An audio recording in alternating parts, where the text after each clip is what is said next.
Live in studio tonight, he spent the day at a local college to hear from students and a professor about this year's presidential election. Yeah, good evening, Mark. That's right. As each day passes, it's looking more and more like we're heading toward that rematch you mentioned between Biden and Trump. And with the November election less than 10 months away, political science professor Matt Lee says we're in for one very long campaign cycle.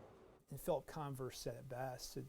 It's human nature to not want to get interested in politics. Recent polling out of Harvard indicates a decline when it comes to the number of young voters for this year's presidential election. I do 100% understand when people my age just kind of don't want to get involved because it seems so touchy, and that's completely understandable, absolutely. But for students with the Southeastern Illinois College's Model Illinois Government debate class, being engaged in politics means shaping the country's future. It's important to have your voice out there. It's important to be represented. I mean, this is your future, our future, and if you don't participate, you're left out. Matt Lees has followed presidential politics for more than 20 years and is a professor at Southeastern Illinois College. He says after Trump won in Iowa and New Hampshire, it's going to be hard for former Ambassador Nikki Haley to unseat Trump for the GOP nomination. If you look at those two electorates, they couldn't be any more different.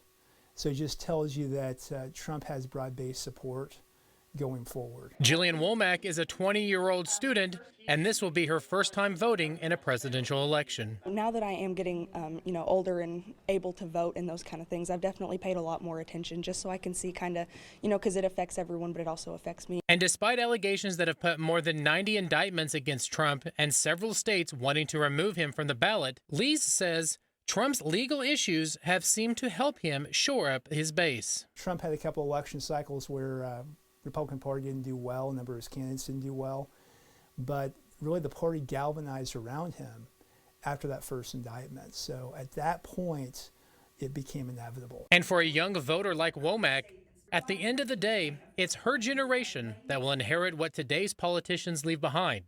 And she tells me she's involved now to help shape tomorrow's important decisions. At the end of the day, it's going to be us. We're the ones that have to live with the consequences of what happens now. I don't think there's so much of a stay out of politics as much of a put off politics until, we kind of have to.